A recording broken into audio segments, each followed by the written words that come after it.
What you're listening to now is the Central Indiana Sports Report's IU Report with Grant Shouse. And now, apparently, as we found out tonight, officially Mike Hutsell as well. That was kind of the plan, but we hadn't been able to make our schedules match to allow Mike to become the full-time co-host of the IU Report. He was contributing on our game previews and our game reactions, but had not been able to be on the IU Report much. But now he's going to be, and we are very excited about that. Please join us Friday for our IU Indiana State preview, although we'll probably spend most of our time talking about IU Illinois the following week. And our reaction to the IU Indiana State game, which we definitely won't get on till Saturday, hopefully earlier Saturday than later, but Grant and I are both covering high school football on Friday night, as it should be, so it may be a little while before we get to that on Saturday, but we are committed to reacting to every single IU football game and men's basketball game, and probably women's basketball as well with Michelle Garvin. That's our plan. Please keep coming back and help spread the word that the Central Indiana Sports Report is here talking about Central Indiana sports every single day by sharing this podcast with anybody who you think would be interested. It would help us out a lot. Thank you.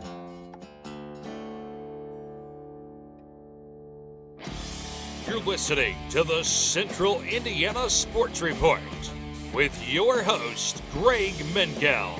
Welcome, Hoosier fans, to the Central Indiana Sports Report for the IU Report with Grant Shouse and today's guest, Mike Hutsell, to talk about some really good news. Grant, what is it? Mike Hutsell is not more of a guest as he is part of the I was going to say, at what point do I get to move into the neighborhood? I mean, hey, if Grant says you get the title, you get the title, man. I mean, dude, seriously, you're acting like he's sleeping in a tent just across the street. We usually record the IU Report on Tuesday at 4:00, and Mike Hutsell would not be available, so I'm good with recording it late. Okay, just to include Mike. Love it. Oh, yeah. Lewis Moore finally eligible, at least for the next 2 weeks, which is what they keep doing, which is starting to make zero sense because at this point it's like, okay, if we keep extending this dude for 2 weeks and making him eligible, when are we actually going to declare if he's going to be ineligible or not? Because if you're just going to do this, then you might as well just let him play the whole year. Christmas. Yeah. Retroactively. Yeah. When they need him for the Music City Bowl or whatever. Right. Exactly. That game against Clemson in the whatever bowl game we play. Mm-hmm. The Tom Allen Bowl. I like that. Yeah. Getting him eligible is big. He is such a crucial piece for them in that secondary, and they are thin in that secondary in the safety spot. So you keep him, and then, of course, you still have Jamari Sharp and Amari Farrell, D'Angelo Pons. But he is one of the more crucial pieces to that defense. So for him to, be eligible, and, of course, with being eligible means you got to keep him healthy. You got to keep everybody healthy. So that's a good sign, and I'm really excited. The other big news I thought you were referring to was that Indiana is pretty much, besides this coming Friday with Indiana State, sold out for the rest of the year. They sold out the Michigan State game, they sold out the UCLA game, and there are limited tickets available for the Wisconsin game, which is probably going to be a sellout by the time that rolls around. We still have another 2 months before then, so that's big, to sell those games out. Illinois is already sold out too. We knew that back in July that it was sold out, so Memorial Stadium for the rest of the year, probably excluding Friday night. There's still going to be quite a few empty seats, but including yours. No. Did get someone to buy the tickets. Okay, good. So someone will be sitting in my seats. So Memorial Stadium will be Grant Shouse-less, but there will still be a game happening. There's going to be empty seats in there, but they play it without you. I know, right? It's like, I don't know why they didn't ask. But if it was any game to be on a Friday, I'd rather it be that one than literally any of the rest that are at home. Absolutely. I'm so excited about these sellouts. I can't wait to hear what the soundtrack is for some of these games. I'm thinking maybe we'll get some Mother by Danzig. What's some crappy 1990s rap we can throw out there? It can't be Who Let the Dogs Out. I wish I was a little bit taller by Ski Low, maybe. That would be an upgrade. I thought maybe Greg's big news was it's kind of being hinted at. Now, maybe I don't know who knows what, that it's starting to look more and more like next weekend is going to be a game day game. And see, I've been talking to people about that. I think it could be too, but in my opinion, I think game day, if everything goes the way it's probably supposed to go this weekend, I think game day is going to be at Mizzou. They're playing South Carolina. They have a traveling trophy game between that game, and game day has not been to Mizzou in 15 years. What And I think historic traveling trophy rivalry can freaking Mizzou and South Carolina? it's because they're both in Columbia, South Carolina, and Columbia, Missouri. It's like one of those shitty house divided. Indiana and Illinois' rivalry goes back to the 1800s. It's like you see one of those weird house divided license plates, and it's like the Army Academy and Campbell or something. That's funny you mentioned. I was driving through Wisconsin this summer on my way to Minnesota, and You poor bastard. no kidding. I saw a car going down the road that had a flag in the window. It was one of those house divided flags, but it was with, funny enough, Indiana and Maryland. Wow. And I could, and this 2002 goes. I mean, there's Yeah. a lot of bad blood there. They were fighting in 2002, man. There were some happy and heartbroken people in that house in 2002, but it was out. I'll never forget it. It was south of Madison, Wisconsin. I saw that. I'm like, what in the hell am I looking at here? But with the game day thing, and I could be wrong. Game day could be in Bloomington, and I think it will, and I hope it will. But the other one that I think would be in consideration is that South Carolina Missouri game, and also just due to the fact that it's a 7:30 game on NBC, and I think that may be the trade off. No game day there, but you still get to have a night game on national TV in prime time. That could be part of it. Well, we know if all things are equal, just because of the relationship they have, they're going to go to the SEC school. Exactly. I mean, get your whatever concern. shitty Columbia bragging rights nonsense that we're trying to create out of thin air, let's just throw in an Indiana and Washington rivalry just for fun. The battle for New Washington, my hometown. I got one. Crisscross will make you jump. There you go. Yeah. Heading into the fourth quarter, let's get on your feet, everybody, and turn those red jerseys backwards, folks. We're here to make you jump. Jump. Or shout. But for some reason, it would have to be the damn pep band playing jump because That's right. we can't That's exclude them. Oh yeah, God forbid. All right. Anyway, so we're not even going to really discuss Friday night, right? I mean, S&P numbers. I think it's a 41. We're going to do a preview show, guys, where we're going to talk a little Indiana State and then mostly talk about Illinois. The thing is with Friday is that, I mean, the two programs are night and day. Yeah, Indiana State's 2-0. They beat teams. They've actually scored a lot of points in the games that they've won. They've put up good numbers. It's, again, it is night and day. And even Tom Allen's worst teams beat Indiana State and beat them handedly. And I know we'll say that again in our preview. So it's one of those things where you can't overlook the opponent, but you also... I will. Grant and I kind of just touched base on this briefly over the weekend, but can we just get into? I know it sounds like sour grapes or whatever, but these rankings are just an absolute farce, right? These are used for playoff purposes, but like Grant said, Florida State went from unranked to 10th because they beat me, you, and Grant effectively in a 77-0 game. I'd be like playing Western Illinois and jumping 20 spots in the rankings. Has anybody seen the video of the AP voter who's trying to justify why it's okay that she moved Florida up 2 spots this week?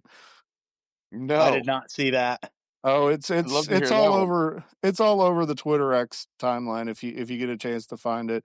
She basically says like, my vote really doesn't matter. There's a lot of voters. She did not rank South Florida. She moved Florida up 2 spots. And this is a person whose vote is effectively maybe deciding where game day is going to go, or potentially down the road, college football playoff rankings, things like that. We just got to get rid of these polls until what, October? Does that seem Yes, like Uh, the right way to do it? yes, I agree. Because I think the month of September, you don't rank. You have one ranking for 1 month, and in October you can start ranking it. Well, I almost think it's a corrupt thing, dude. Like Indiana won 56-9, and they moved up 1 spot. They Tennessee went up 7 spots based Because on they beat their an win. FC and they beat a borderline FCS. I think they did beat an FCS, and they jumped 7 spots. And And then people now, were and now we're like, sitting there, and we now know why game day is going to Knoxville this week, and you now know why they jumped 7 spots. It's and what because they happened? wanted it to look closer between them and Georgia in the rankings. And what happened to Georgia in the rankings when they only beat Austin P 28-6? Did they drop like Unbelievable. Indiana dropped last week? Because I don't think they did.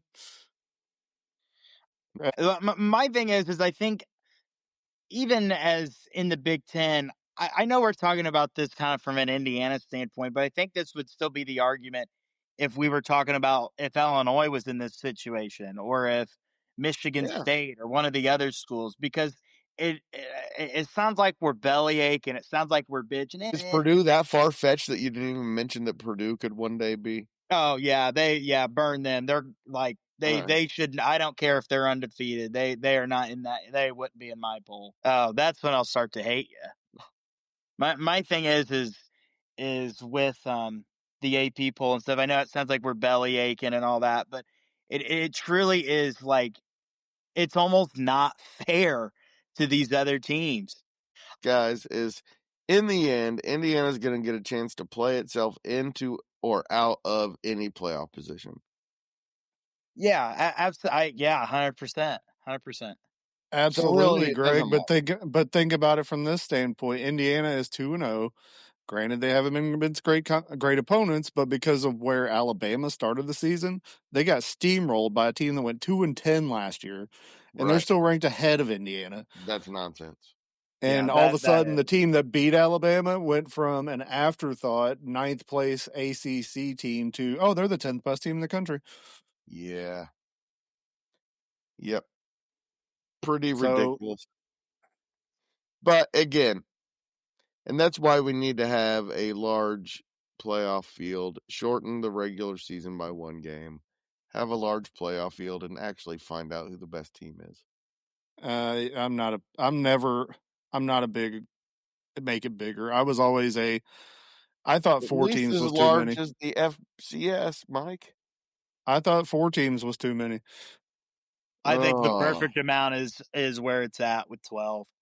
12's probably as good as it needs to be. 24. Ugh. Every conference champion. Man, that tournament would be so much fun after the first 2 weeks.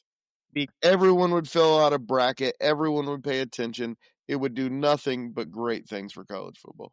I could tell you this: we say all this stuff about the college football player. This is a little kind of semi, not really off topic, but no matter how good they try and make that playoff, the college football playoff will still never be as good or as better as the NCAA tournament in March. stuff. I believe. But college basketball's made itself a 1-month sport because of it. So now you have college basketball, which is huge because of March, Right. but nobody gives a damn about games in December. Whereas And in that's college football, unfortunate. That's unfortunate because there's a lot of great Good regular argument, Mike. season college basketball games. but college football used to have that playoff every freaking week. You still do to get into No, the they playoffs. don't. They To don't. get into the playoffs, you do. They don't, because watch, when Alabama at 9-3 gets the 12th spot this year, do you think that matters? Do you think that I'm the team saying that if got you go to 24, any team that's deserving to even have a chance will get in. There will still be teams that we will be talking about that were missed. Yes, but any team that could realistically have a chance to win it will get in. was last Like year's the NCAA playoff tournament. was last year's playoff worse because Miami didn't get in, No. Alabama didn't get in, Ole Miss didn't get in. Those are the It would teams have that made for a effectively great tournament. you're sitting here campaigning for those teams to get in. Those are the Yeah. teams you want to see, and you want to see three Yeah. loss at Ole Miss, who lost to garbage Kentucky last year, Yeah, and just like in the NCAA tournament, and Florida. the men's basketball teams aren't all good either. Yes, Yeah, and we've that's already what I said wanna it see. diluted the regular season down to nobody gives a shit. Except for in football, it'll be different because there are fewer games and there are fewer spots, and so many games will have huge implications for the playoffs Hey, and seeding for the playoffs, and They who won't, gets to play. because you're contradicting your argument, because Ole Miss losing to Kentucky last year would have done nothing to keep them out of the playoffs. Just like Purdue lost to IU in basketball last year and still deserved to be in the NCAA tournament. because there's 68 teams. There's room for error. That's my point. But in college football, there shouldn't be any room for error. Yes, there should. There should not be much room Just for like there error. is in every other sport on the planet, including the NFL. So that happens in the Greg, NFL you're playoffs never all the allowed to do this time. again without taking a nap. Ever. Because you're making the stupidest arguments I've ever heard in my life. There are more college football teams than NFL teams. Greg, take Why a nap. are there half the amount of playoff teams? Greg, take a nap.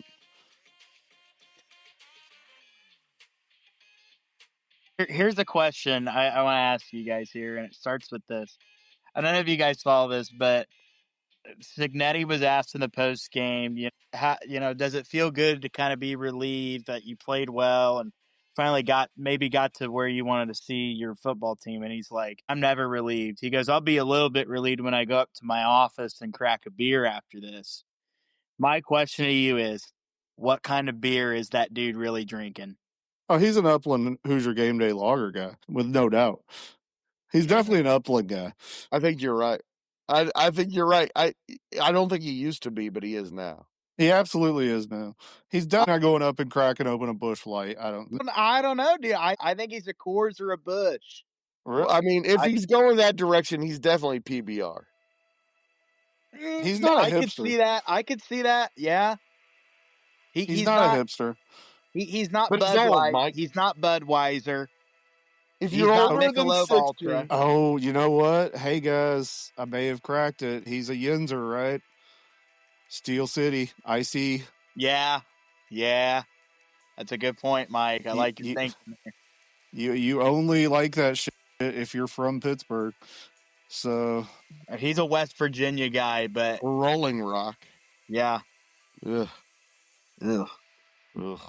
I don't know. I just didn't know what you guys thought. Maybe either he's faithful to the home brand and he does the Upland stuff, or he's doing the Steel City stuff. Those are the only two options. I don't see him being a Coors guy. If he started drinking beer when he was 17 at his age, he probably likes PBR. When he was growing up, they were 5 cents a can. And him and dad and brother and buddies probably got in that bench seat car, and dad drank about 3 or 4 of them driving down the road. That's right. Back when we were a proper country. That's right. With Mike and Grant, you never know where the conversation is going to go.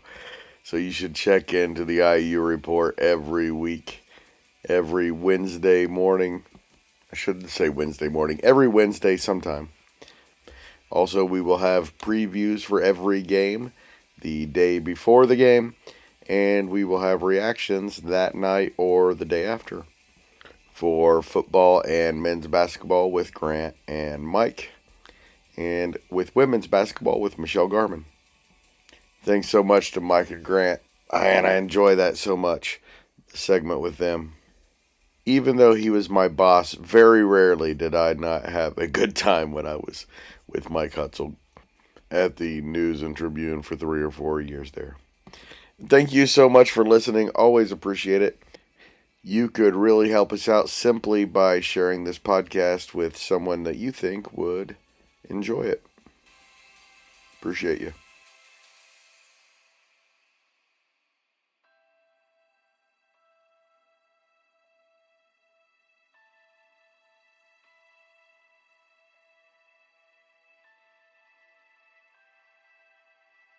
The Central Indiana Sports Report is a product of ITG Media, and I love Susie.